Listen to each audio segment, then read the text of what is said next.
Welcome to Brain Ponderings, your window into cutting-edge neuroscience research. Today, my guest is Professor Pamela Maher. She's at the Salk Institute. She's done a lot of work trying to identify natural products from plants that have beneficial effects on the brain, nerve cells, and may have some potential for reducing the risk of, or maybe even treating in the early stages, age-related brain disorders like Alzheimer's, maybe Parkinson's. And I knew about, actually, Pam, welcome. Thank you. And so the first I knew about your research was actually back when you and your late husband, David, I think, or maybe it was not, he wasn't even involved, but on neurotrophic factors. There was a lot of excitement 20, maybe more years, 20, 30 years ago about these proteins that can promote the growth and survival of neurons. And so can you talk a little bit about your background? You didn't start out working on natural products. You started out, I guess, maybe it's like cell biology and trying to understand how different growth factors affect cells. Yeah. Well, my background actually was on cell biology, and initially, as a postdoc, I got involved in some of the early research on tyrosine phosphorylation, and at the time, the dogma, I guess, was that this was specifically related to transformed cells. And we collaborated, we got hold of an antibody that somebody had, a woman named Jean Wang at UCSD had developed to phosphotyrosine. And I started looking at it just in normal cells. And I realized there was a lot of phosphotyrosine, and particularly where at the time, my interest was in the cytoskeleton, and it was apparent that this was what you could see, and by immunofluorescence microscopy was localized to these cell substrate contacts called focal adhesions. And that then we got interested, excuse me, in how the phosphotyrosine was modulated, and that led to finding that initially nerve growth factor induced tyrosine phosphorylation in that was a study done in PC12 cells, and then the development of these antibodies just completely revolutionized that field, because previously, to detect phosphotyrosine, it was a extremely laborious technique that also used huge amounts of radioactivity. And so it wasn't, you needed specialized equipment, and you needed to be willing to use these huge amounts of radioactivity. And so once the antibodies became commercialized, or various companies developed them commercially, it just revolutionized the field. But so from that, I got interested in growth factor signaling, and then I ended up working mostly on fibroblast growth factor 2 for a while. And from that, we got interested. I was looking more at some of the basic cell biology, but then I got interested in its potential. I think there was some ideas out there that some of these growth factors could be neuroprotective. And then that led to developing models where we could look at some of these potential neuroprotective effects of growth factors. It turned out fibroblast growth factor, at least in the models we were using, wasn't at all protective. And that led to asking, well, are there other molecules that we could, using this same model system, we could identify that might be protective? And that eventually led to testing a variety of plant of natural products. Because, yeah. So just to explain a little bit in more detail for people who aren't familiar with, what's tyrosine kinase. So the receptors in the membrane for these growth factors, whether it's epidermal growth factor, fibroblast growth factor, brain-derived neurotrophic factor, the receptor itself, so the growth factor binds outside the cell to the receptor, and then on the inside, there's actually this kinase activity, enzymatic activity of the receptor itself, and it can transfer a phosphate to various target proteins. And so these focal adhesions, you found that makes a lot of sense, right? Because those are regions of contact of the cell with the substrate. And Yes. it actually turns out a lot of these FGF, for sure, these growth factors aren't just like floating around, diffusing around outside cells. They're actually released, and then they like bind to the surface. And then when one cell contacts another, they can activate. And we, at the same time, well, this was in the early 90s, and he'll talk about your models, you're using your culture models, but we're using primary hippocampal neurons from embryonic rats. And we did find that FGF was neuroprotective and some others. So there may be some cell type specific. So so the idea is then you have some simple system where you can screen phytochemicals and see if they're neuroprotective. Why don't you describe those models? And then if you find something, you can move to an animal model and then the humans, which you have done. Yeah. Well, yeah. So the model we started focusing on actually years ago also involved glutamate. And Dave had actually gotten a cell line from somebody who had published that this cell line had excitotoxic glutamate receptor, NMDA receptors. So we were really excited about that possibility because a cell line, rather than having to make primary neurons all the time, would really open up the research. So Dave got that cell line, and it turned out they didn't have excitotoxic glutamate receptors, but you could kill them with glutamate at somewhat higher concentrations. And so we started exploring that pathway. And then it turned out that either around that same time or a little bit before, Joseph Coyle's lab, he was at Johns Hopkins, had published a paper on what he called oxidative glutamate toxicity. And this was both in a cell line and also in primary neurons that had not been in culture very long before they developed excitotoxic receptors. And we were so somebody else, it was interesting, someone else had seen this, and they didn't seem to be exploring it much anymore, or further. So we really started to study this pathway because we thought it even then was potentially really relevant to changes that happened in the aging brain, because a lot of the processes, this was a model of endogenous oxidative stress. So the oxidative stress didn't come from adding something like hydrogen peroxide or something else to cells. It was generated endogenously through pathway that involved mostly mitochondria dysfunction. And it involved loss of glutathione, which there were already some studies, at least in animals, suggesting that glutathione levels went down in the brain as well as other tissues in the body with aging. And then you get increases in lipoxygenases and lipid peroxidation, eventually a calcium influx and cell death. So we really thought this pathway could be relevant to the changes that occur in aging, even then in aging brain, and might lead to neurodegenerative diseases. And as I said, it was an endogenous form of oxidative stress. And so we really spent a lot of time characterizing that pathway.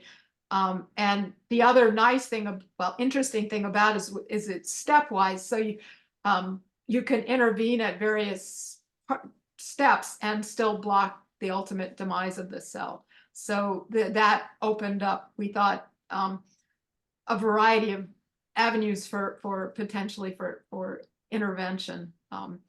So And so, so yeah. the glutathione it's just a 3 amino acid peptide that's a major antioxidant in cells, and it's an antioxidant because of that. It has one of the amino acids is a cysteine. And my understanding is that these high concentration of glutamate impair the ability of cells to take up cysteine and incorporate it into glutathione. Is that true? It's actually cysteine, so that it's an Oh, cysteine. antiporter called the glutamate cysteine antiporter. So cysteine is the dimer of cysteine. Ah, Once it's in the cell, it's reduced to cysteine, and then yes, cysteine is the rate limiting amino acid for glutathione synthesis. yeah. And it's also, not only is it can act directly as an antioxidant, but maybe more importantly, it's an essential cofactor for a number of different antioxidant enzymes. So peroxidases that remove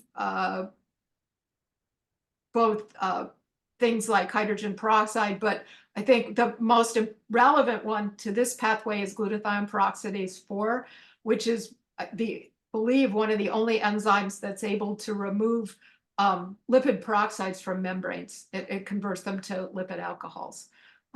In addition, glutathione can bind iron. So that's not, I mean, it's out there in the literature, but a lot of people don't realize that it's actually really a good chelator of iron. So it can also, and iron by itself can also contribute particularly to lipid peroxidation through a reaction with hydrogen peroxide. Yeah. So it has both, it has a number of antioxidant functions in the cell. And it's there at millimolar concentration. So there's a lot of it. It's very important. Yeah.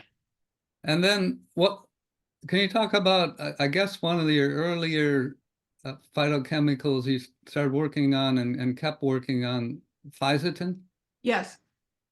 Yeah. So we had a postdoc in the lab, oh gosh, like over 20 years ago now, Yutaka Sagara, and who was originally from Japan, and he got interest. He was actually the one that got us interested in natural products. He became very interested in flavonoids, which are a huge family of chemicals that are found in plants. They're of a group called polyphenols, so they're a coordinated ring structure, and different plants produce different arrays of flavonoids, and they've been implicated in both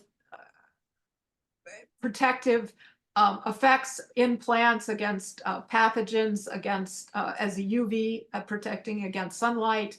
They're responsible for colors and flowers, and one class of flavonoids, the purples and reds and blues, and those are often due to flavonoid. Actually, onions, yellow onions, there's a flavonoid called quercetin that is actually responsible for that yellow color. But there's also quercetin in apple peels. There may be, yeah. Yeah. But so at the time, Yutaka started a series of studies using this cell death assay to see if he could identify flavonoids that were particularly protective. And at that time, there weren't really very many commercial sources of them. So I think he just ordered every one that was in the Sigma catalog and tested them. And Fisetin in his experiments actually stood out because it was one of the few that of this group, which wasn't huge, but a huge number, but was able to not only had antioxidant activity, but also was able to maintain glutathione, which, as I alluded to, I think is a really important characteristic for preventing many changes associated with the aging brain.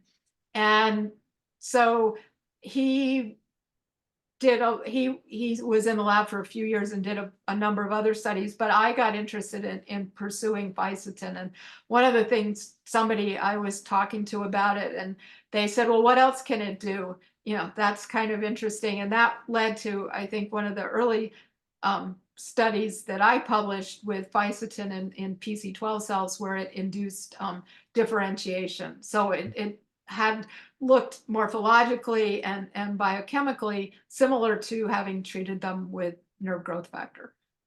So that was quite intriguing, that not only did it have these neuroprotective effects, but it also could promote this differentiation of this model of nerve cell differentiation, the PC12 cells. And And what are the plant sources of Fisetin? well, there was a Japanese group that had looked at that in the early 2000s, and they reported the highest concentrations were in strawberries. Oh, And I kind of milked this probably. It's not, you have to eat a lot of strawberries to get, so the amounts that we found were effective in animal studies, but I think I worked out that it was about 37 or 38 sort of mid-sized strawberries, and which some people actually develop allergies to strawberries if you eat that many strawberries on a daily basis. well, So it's strawberry season now in Maryland with the global warming and the climate change.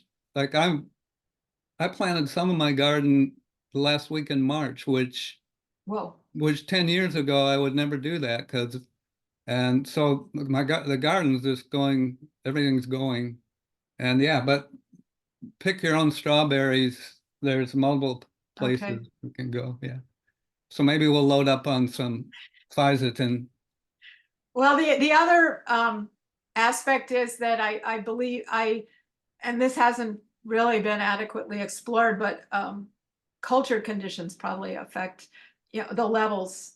They've shown this with other flavonoids, that the culture conditions can affect the levels of overall levels of flavonoids and in different fruits or vegetables. Yeah, I think there's some evidence, that organically grown vegetables who have to deal a lot with Stress. insects and stuff, they have higher levels of some of these phytochemicals, and then the normal function of these chemicals is actually to dissuade the insects from eating them or too much of them. Yeah. And they're often in the vital parts. Before I retired from NIA, like a couple of years before, I did this multi-lab collaboration. There's a chemical in tomatoes. It's called tomatidine. Okay. And anyway, it's in high concentrations in the skin of the green tomatoes. And then as they ripen, turn red, its concentrations go way down. And it has a very bitter taste. And so I think that makes sense, because in the green tomato, the seeds aren't mature yet.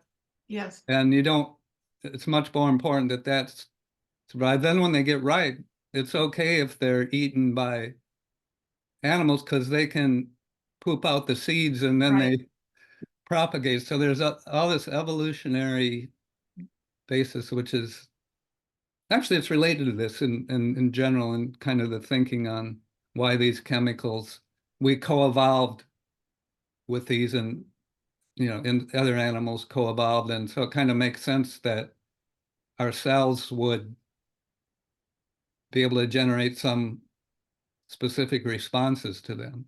Well, another aspect of this is that there were some papers a few years ago, at least, that showed that this cell death pathway also occurs in plants. So another role for some of these chemicals may actually be to protect plants or certain plant cells from the initiation of this cell death pathway. Oh, So, yeah, that's sure. Yeah, because many of these chemicals in the plants, most of them, I guess, nobody knows exactly, what their function is. Yeah, that's interesting. Okay, so then Right. So you see that in your culture models, the Fisetin is very neuroprotective. It increases glutathione levels, so the ability of the cells to withstand free radicals, oxidative stress. And then what else did you do with Fisetin? Well, we had this study with the PC12 cells, and Oh, that led us oh yeah. to testing it in a actually to see if it affected memory just in healthy normal mice. Partly because the effects in PC12 cells seemed to at least partly dependent on the activation of the kinase ERK, which had also been implicated in long-term potentiation, which is, you know, a way of the sort of the electrophysiological basis of at least an aspect of memory. Yeah. So we collaborated with a former postdoc that Dave had that who could do LTP, long-term potentiation in hippocampal slices, and he did see effects of strong effects of Fisetin that were blocked by an inhibitor of this kinase ERK. And then we actually paid a company, because at the time we had not ever done any animal behavioral studies, and had them do test it in a model of memory called the novel object recognition test, which is one of the simplest memory models you can do with mice, but it's really quite effective. So you put a mouse in a cage with two identical objects and let them explore them for about 5 minutes, and then you take the mice out, and then depending on the question you're asking, if you're asking about short-term memory, you may put them back, say, an hour later. If you're asking about longer-term memory, you'll wait overnight. And in this case, we waited overnight, and you put the animals back in the box, but this time one of the objects is replaced with a new object. And so if the mouse remembers the old object, it will spend most of its time exploring the new object. Yeah.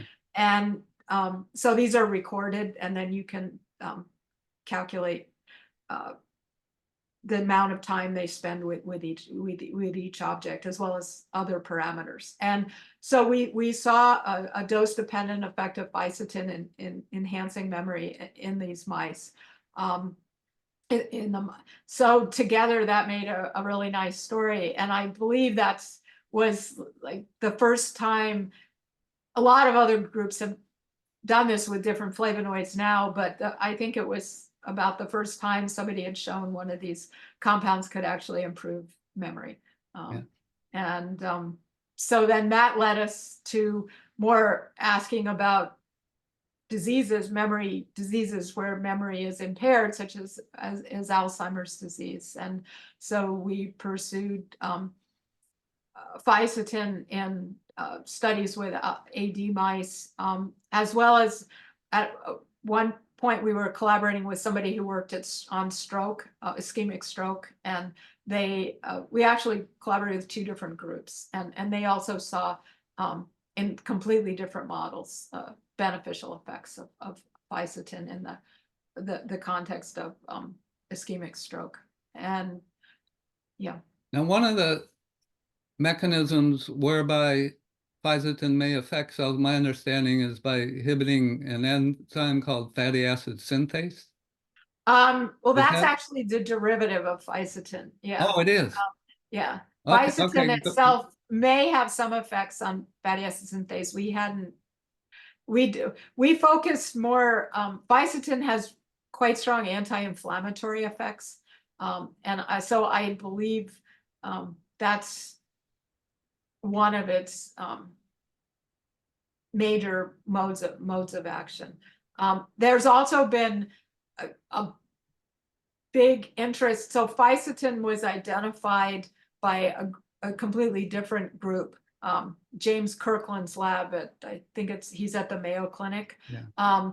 And he's been interested in a process called senescence, which is associated with aging. And I guess the corny way or saying it is, what happens is senescent cells, people call them zombie cells. So they're cells that no longer, they stop dividing. They no longer, well, you know all about this. You published a really nice paper on senescence and oligodendrocytes, right? And yeah, precursor, oligodendrocyte yeah, precursors. in the context. So anyway, so and I'm gonna have I'm trying to get Darren Baker, who was with Kirkland, to do a podcast on senescence. Really, that was my lab's only study on senescence. But yeah, I know about it. And, yeah. Well, it was so they were screening for compounds that they thought could potentially kill. They had the idea that if you could kill senescent cells, you might be able, and then to reverse or prevent signs of aging, because one of the senescent cells are considered to play an important role in aging, at least in some tissues, because not only do they no longer perform their normal function, but they end up secreting a whole bunch of an array of compounds that are called the senescent associated secretory phenotype. And a lot of these are pro-inflammatory molecules and other types of molecules that can damage surrounding healthy cells. So they thought the idea is that if you could get rid of these, you would stop damaging the surrounding cells and help to maintain tissue function. So their idea was to screen in cell culture models for molecules that could kill these cells. And one of the molecules that came up, I don't know, they didn't explain exactly why they tested it in their original paper, but Fisetin turned out to be a senolytic compound. And quercetin is too, but there's evidence that quercetin doesn't get in the brain very easy. Do you know if the Fisetin gets in the brain when you give it peripherally? Yeah, well, we actually did a study, oh gosh, almost 10 years ago now, with a group at UC Irvine that had a setup to do 2-photon microscopy in vivo. And Fisetin actually by itself will fluoresce with the appropriate wavelengths. So he could follow, we did some cell culture studies using the 2-photon microscopy and showed that we could detect it. And then using those same parameters for detection, we fed it to mice. We either gave it IP or more importantly, fed it to mice, and then looked at it, its distribution to the brain through the blood vessels. And then we could actually see it dispersing out into the parenchyma of the brain. So yes, it does seem to get into the brain. We couldn't actually, so we knew it was more or less intact Fisetin because it wouldn't continue to fluoresce if it was broken down. But Fisetin can be one of the modifications that happens in vivo is one of the hydroxyl groups gets methylated to a compound called geraldol, but that is also active. So we couldn't distinguish between Fisetin and geraldol, but we knew that either one of the two or both were present in the parenchyma of the brain. So yeah, there's with the quercetin. All of the studies, when they use quercetin as a senolytic, they use it in combination with this chemotherapeutic dasatinib. And it's actually interesting because there have been some studies recently where they have compared Fisetin to the combination. And in some cases, that combination has actually been detrimental. The quercetin dasatinib combination, or had no effect in some experiments where Fisetin did seem to have an effect. You kind of worry about, okay, you've got some chemicals that are killing senescent cells, are they not damaging other cells too? Yeah. Well, I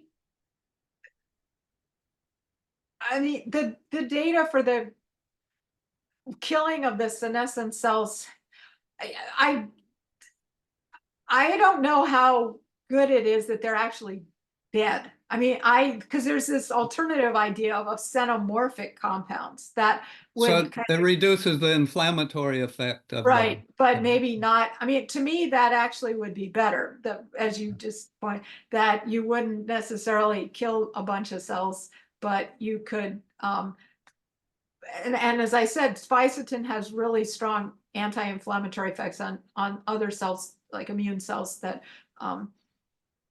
yeah. and other types of cells, not just other in tissues where there's various insults that cause an inflammatory response. There's a lot of literature on Fisetin being able to reduce markers of inflammation in the heart and the liver and the kidney, in muscle, and so I think the effects, at least a strong part of the effects, may be, I don't know for sure. It's definitely, I mean, the data all does suggest that it's dampening some of the other markers of senescence, like P16 levels, or in some cases P21 levels. But whether the major effect is actually killing the senescent cells or maybe just dampening down this whole phenotype, senescent phenotype, it's not entirely clear to me. Okay, and then the Fisetin molecule was modified somehow to develop this CMS 121. Yeah, well, yeah. So when we were very, or I was very excited about Fisetin, and I tried to get some drug companies interested in it because here's this cheap molecule. It seems to have potentially a lot of beneficial effects.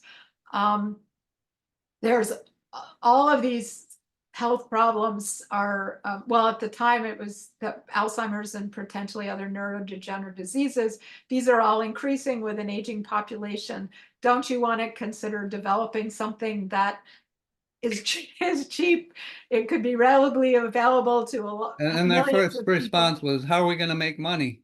Exactly. Or can we make money? Yes, that was exactly the problem. So we decided, and I guess talking to people, that and you can't patent a natural Right. product. So you can patent a use, but a lot of companies don't necessarily consider use patents all that valuable. So we, I guess, talking to various people, said decided to make Fisetin derivatives. And we got into the lab at the time, a really talented medicinal chemist who made about 160 different derivatives of Fisetin.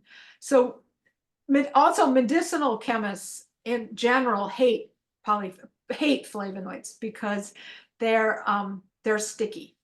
And so in the chemical, the target-based assays that were very popular, or still are popular, where you don't have a cell, you just have a protein on a plastic surface in a dish, the flavonoids tend to stick and give you false positive results. But so a lot of medicinal chemists just sort of basically dismissed all of these compounds because they were sticky and gave false positive results as being useless. And they aren't help. They're difficult to work with in these high throughput screens when you're just looking at targets. But when you do screens on cells, they're fine. And I just always thought it was a bit ludicrous to dismiss this whole huge group of compounds just because they don't work in your synthetic assay. Yeah, use a different assay. Yeah, well, and maybe less high throughput, but it's reliable. yeah. But anyway, so we made Chandra, the chemist in the lab, made these derivatives, and we screened them through. We were also told by medicinal chemists that you can't so Fisetin had these multiple activities. It could protect the cells in this from the what was originally called oxidative glutamate toxicity. We ended up calling oxytosis, and then it was renamed about 10 years ago, ferroptosis. So anyway, it could protect cells from that pathway. It could maintain glutathione levels. It had anti-inflammatory activity. And as I mentioned, it also could induce this neurite outgrowth in PC12 cells. So we were told there was no way you could make a compound. You had to focus on one or the other. You couldn't have you couldn't improve a compound and maintain all of those activities. Well, they were wrong, because we did. And of those 160 different derivatives, a few stood out as being way more effective than the parent compound, and active in all of these assays. And so we then we did some pharmacokinetic studies to see which ones would get into the brain. And based on that, we took two of them actually into a mouse model, a mouse model of familial Alzheimer's disease. And one of them, the CMS 121, the one we ended up pursuing, worked really well in terms of preserving cognitive function in multiple assays. The other one did not work as well. So we ended up pursuing the CMS 121, and then went on to identify at least one of its targets, which seems to be fatty acid synthase, although I think it probably has other targets as well. There's a lot of, there's very compelling evidence that ketones are neuroprotective. And, we did all this work on intermittent fasting and so on, and this ketone ester. And the ketones are derived from these short chain fatty acids. Right. Is there any role for, does CMS 121 affect ketone metabolism? Or? Yes, actually we had a paper earlier this year where we looked at just wild type. Well, it was sort of came out of another study where we had the wild type mice as a control, treated with CMS 121 as a control, and we actually saw some pretty beneficial effects. And one of those effects was on ketone bodies. It looked like it increased the levels of ketone bodies. That was, we didn't necessarily actually expect that, but the multiple pieces of data in that, sorry, there's an airplane going, from that study suggested it did improve, it did increase ketone bodies, and that might be one way, or an important way, that it could provide overall benefits on metabolism, and also perhaps contribute to benefits on the brain as well. Yeah.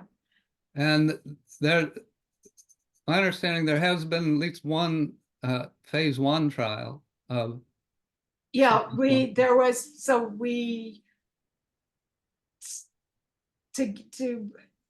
get to even a phase 1 trial, probably know from your time at NIA, but it's even that there's this huge amount of toxicological studies you have to have done actually.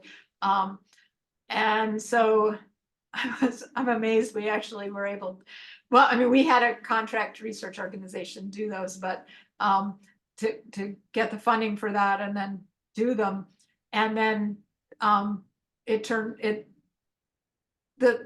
FDA, you then apply to the FDA for what's called IND, investigational new drug approval, to be able to take it into humans. And then we got that, so we tested it. We worked with another contract research organization, a company called Solarian, that specializes in phase 1 trials. And we did both what's called a single ascending dose study. So you just give a subject a dose and watch them for 24 hours and then you give a group of initially you give like one subject the dose, and just when you've never tested anything in humans before, and then make sure that they're okay. And then you test a small group of subjects, and if everybody's okay, you take the blood, and you also record a whole bunch of physiological parameters. And then you go up in dosing until you reach a maximal dose you've decided to go to, and see how well they tolerate it. And then the next step is what's called a multiple ascending dose, so that you give subjects in the first stages, say a week, and you pick sort of an intermediate dose that seemed to be fine, and go up from there. And so it was safe, and we had no indications of any safety issues, and well tolerated, except at the very highest doses where there was some gastrointestinal disturbances. And how long does it stay around in the blood? It's actually quite a while.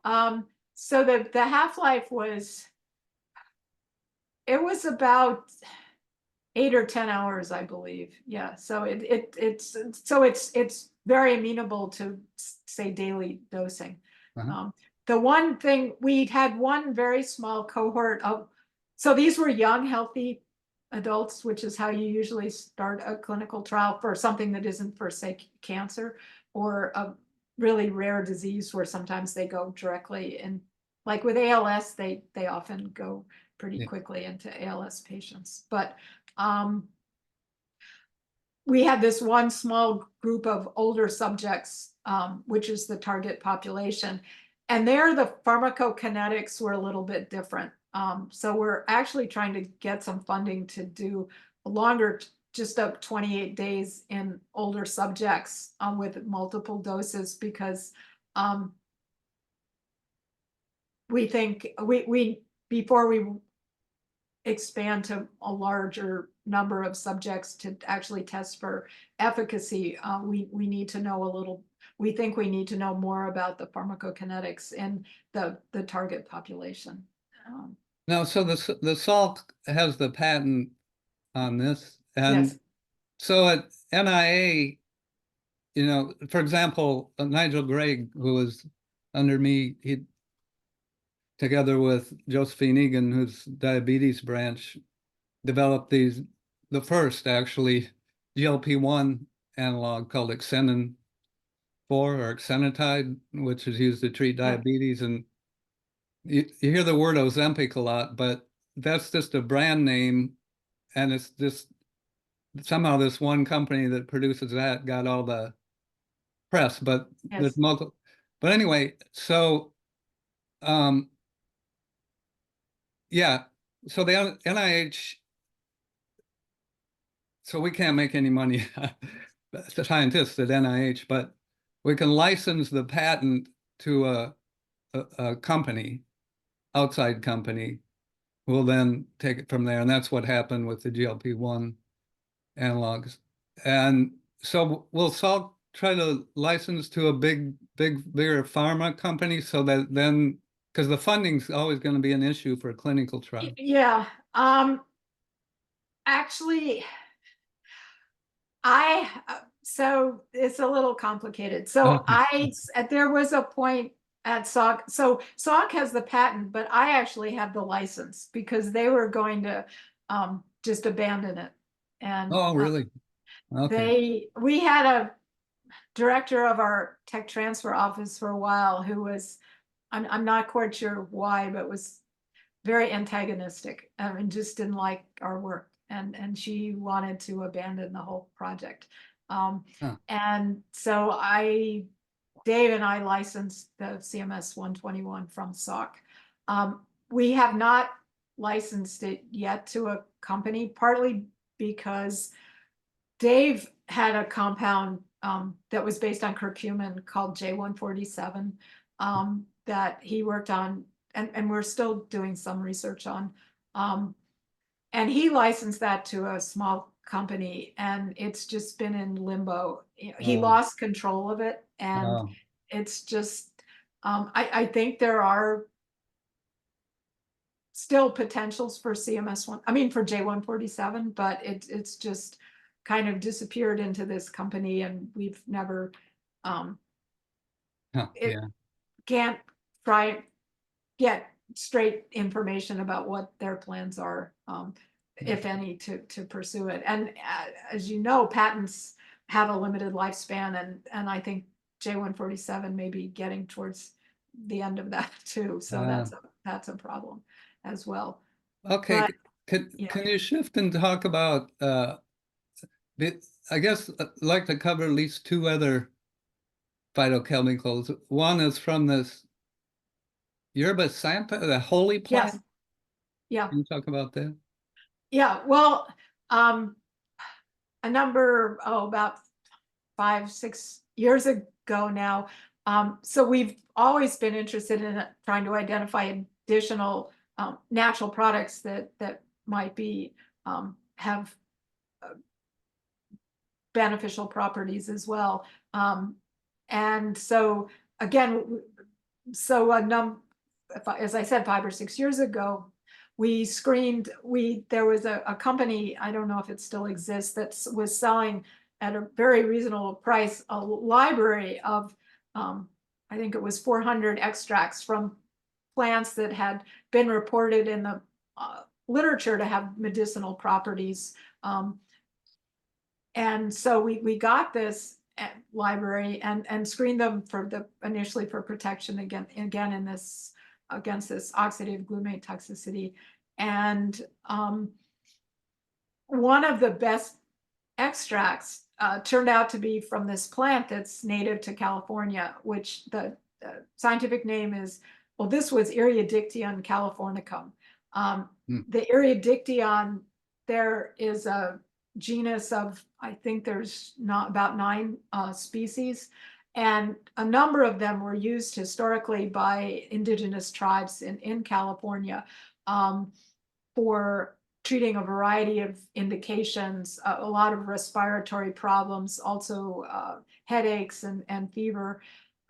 And when the Spanish came to California, they saw that the native groups were using this plant for a variety of disease indications, and the Spanish called it holy herb Yerba Santa because it seemed to have multiple beneficial effects. And so there, as I said, there are 9 species. About 4 or 5 of them have been used historically, depending, because they're distributed in different parts of the state of California in different environments. So depending on where the tribes were located, they've used different species. And so we ended up collaborating with the San Diego Natural History Museum to they have a huge, quite large herbarium, and we got samples from them from the herbarium. They can give you like just a small, like a leaf from a herbarium specimen, and so we developed an approach to extract the leaf, just a single leaf, and found that there were several of the different species were active in our assays, and then we did analyze the extracts and identified, we had previously identified that the active component in this the extract from the commercial library was a flavonoid called sterubin. And then in this study with the San Diego Natural History Museum, we found that, I don't know, we screened 20 or 30 different extracts, and that the protective activity and the anti-inflammatory activity correlated with the levels of sterubin in the extracts. And again, that multiple species of the plant had sterubin. And it's also very stable because we had one of the leaves that had the highest levels had been collected in 1933 in Northern California. So these compounds are, extremely stable. But we've gone on, sterubin was not on anybody's radar really as an interesting flavonoid. So I worked with a medicinal chemist in Germany who developed a synthesis for it, and we did test it in a sort of, I guess, a quick and dirty model of Alzheimer's disease, where you inject A beta into the brain and then look at the effects on cognitive function. And it actually was very effective in that model. And it also had was not quite significantly effective in this same model on cognitive function in normal animals that I told you about, that we tested Fisetin in. But sterubin has some somewhat different property. It's similar to Fisetin, but it may have some additional properties. It's much better at it. Both compounds will bind iron as well, and sterubin's somewhat better than Fisetin in doing that. Otherwise, their properties are somewhat similar, but I still think it's potentially worth exploring more. And I guess we haven't pointed out to the viewers and listeners that many drugs that are now used to treat people were initially isolated from plants. Yes, yeah, actually, depending on how you, I think I just had something here. But of the new chemical compound, new compounds approved for pharmaceutical use between 1981 and 2010, over 50% were derived or inspired by nature, mostly from plants. So, and yeah, as a number of the most highly used drugs are aspirin,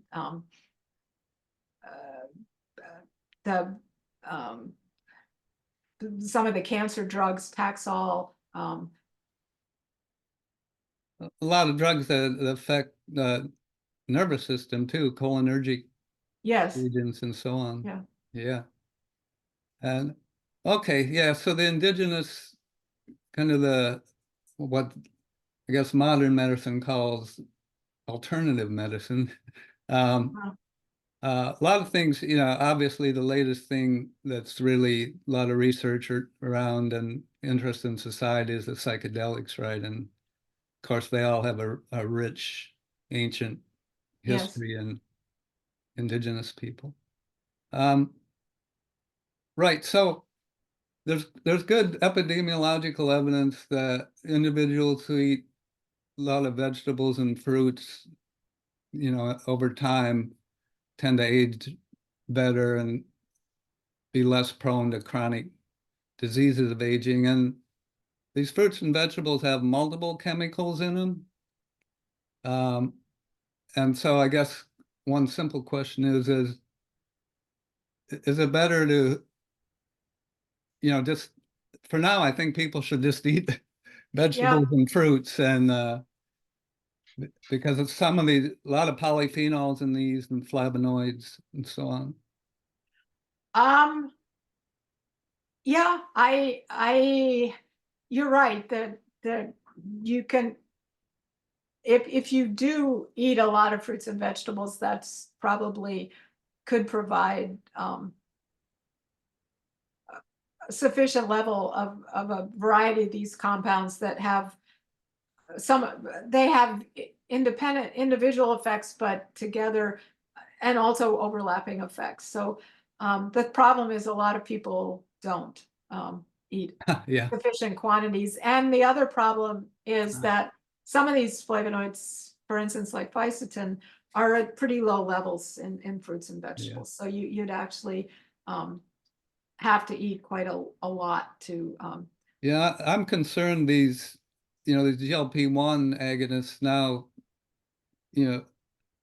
tons of people, no pun intended, who with obesity, overweight, are, if they can afford it, have the insurance or whatever are using them, and that will kind of, their mentality, I guess, is, okay, now I don't have to worry about what I eat Oh, yeah, that's a good point. because I just take this drug and I can keep my weight down. So I think that's could be a downside of these drugs. Yeah, well, also because, as I think we talked about earlier, um, the risk factors for a lot of the bad things that happen as you age, including dementia,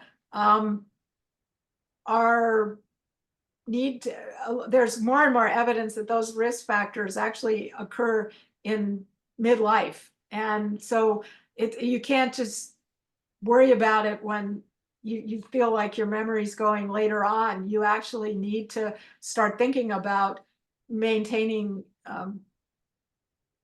health much earlier. And for Yeah, instance, even in the youth, right? Childhood obesity has got to be a problem.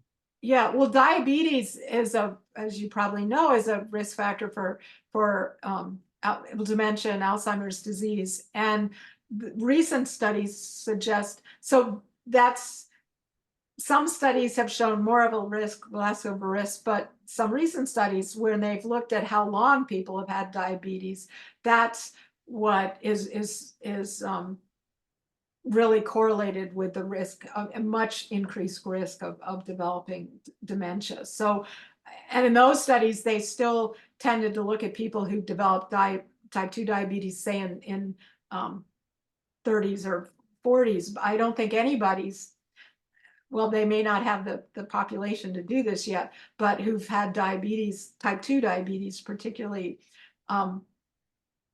from being a teenager or something. And because type 2 diabetes, which is the one associated with obesity more, is seems to be much more of a risk factor for developing dementia. Right, and it's very recently that there's been this huge spike Yeah. in obesity and type 2 diabetes. When you and I went to school, well, I'm probably older than you, but I don't remember my high school. Maybe there's one kid I remember who was clearly overweight, but now if you just walk through a high school, that depends somewhat where you're at, but still you'll see a lot of kids that are overweight. Yeah, I agree with you. I remember elementary school, there was one girl in my class that was a little bit chubby. And I don't think she would be considered overweight by any standards today. And she really stood out as being Yeah, different than everybody else, which yeah, was, yeah. yeah. I mean, difficult, and yeah, there's bad Okay, things about that too, but so um, you know, cannabis is getting approved, not approved, but decriminalized all over the yeah. country. Maryland it was recently decriminalized, and there are some medicinal uses for it. Uh, it's good at reducing nausea and like patients getting chemotherapy uh, and so on. But besides the THC in the cannabis, there are other molecules. You've done some work on one, right? Yeah, so one of the minor cannabinoids, we've been interested in non-psychoactive cannabinoids, particularly again because of the interest in treating things like Alzheimer's. That we were trying to avoid something that could confound or have effects on brain function. And also when we first started doing this, well, and it's continued that the psychoactive ones are Schedule 1 drug, at Yeah. least up. It sounds as if they're going to change that, but at least up till now they've been Schedule 1, which means you have to get a special license from the DEA to work with them. So that complicates studying them as well. Yeah, so we ended up focusing. We tested a number of different cannabinoids a few years ago in our neuroprotection assay, and identified a couple that were very active, including CBD, which is there's a lot of study on, and cannabinol, which CBN. And so we decided to pursue that and found that, so it turned out the cell line we mostly use for our studies doesn't have cannabinoid receptors. So it's still incredibly or extremely protective, but this is independent of cannabinoid receptors, which was actually a good thing because we could see these beneficial effects without it showing that these compounds act on multiple targets, not just on cannabinoid receptors. And so we determined that one of the main targets of CBN seems to be mitochondria, and that it can protect mitochondria, maintain mitochondria in the presence of stress by modulating multiple aspects of mitochondria function. Oh, so you think it's directly interacting with the mitochondria? Yes, there are a couple of possibilities. There are some studies, or a recent paper where they showed that both CBN and CBD interactions with membranes, and that they had somewhat different interactions with membranes. So it could be partly, some of its effects could be through a direct interaction with the membrane. We're also exploring a potential target in the mitochondria, that a protein in the mitochondria that we think could be a potential target. And then we also see effects of CBN on the pathways that regulate mitochondrial biogenesis. So so that may be yet another target of the action of CBN. So the endogenous cannabinoids, right? So in our brain, our cells produce these. My understanding is they're lipophilic, so they're kind of membrane-loving chemicals, and there's some evidence they function as kind of like neurotransmitters, right? But my recollection is those chemicals they're fairly large. And is the cannabinol resemble those? It's smaller. It's a lot smaller. And we've actually just recently, I had a postdoc in the lab who used an approach called fragment-based drug discovery to characterize the different parts of the CBN molecule, and based on that, make somewhat smaller analogs of CBN. So kind of identify the key active parts of CBN and then put those together into a new molecule that was a bit smaller, and but still was able to get into the brain. Yeah. Oh, good. Okay. Well, is there anything else you'd like to say about what's your most exciting thing going on right now? Well, I actually, well, I think one of the takeaways, which we've alluded to already, is that a lot of these natural products potentially affect not only the brain, but have beneficial effects on a number of peripheral organs. And so I really feel that maybe the way to go in the context of both aging and Alzheimer's or other neurological diseases, because all of these peripheral changes, or a number of different peripheral changes, can have now been shown to be risk factors for neurological diseases. And so having compounds that not only potentially protect the brain, but also are able to help maintain peripheral organ function in the face of aging, or in the face of diabetes, or other types of insults, I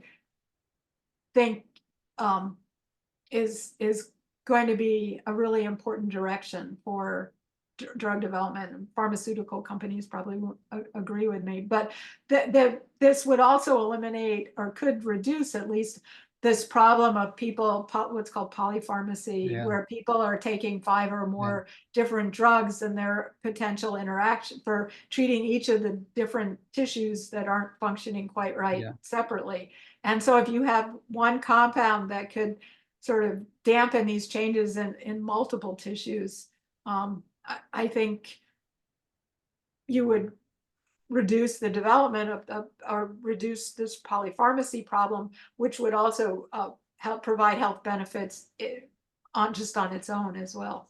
And there is more and more interest in, basic mechanisms of aging and targeting those to improve health span. And there are a number of rich people Yes, I know. who are getting old Yes. and want to find, but actually it's good. So there's some money, more money, I think, from NIH going that way. And then also there are private foundations, so on. I think, doesn't Google have some initiative? And Well, it has that company Calico that's yeah, focused on aging. yeah. So, but I agree 100%. The best thing would be for no one to get sick in the first place. Yeah. And unfortunately, the drug companies don't have too much interest in that. They make a lot of money when someone is sick and they get a drug that have to take every day Well, that was, for yeah, years and years and decades. that was someone I worked with a number of years ago. That was what they always said, that drug companies' goal is to turn an acute disease into a chronic disease so that you can sell somebody the drug for the rest of their life. Yeah. Okay, Pam, keep up the good work. Okay, thanks. Yeah, that was fun. Thank you. Yeah. Bye. Bye. Say hi to Rusty if you ever see him out there. Yeah, I will. Okay. Okay. Bye. Bye.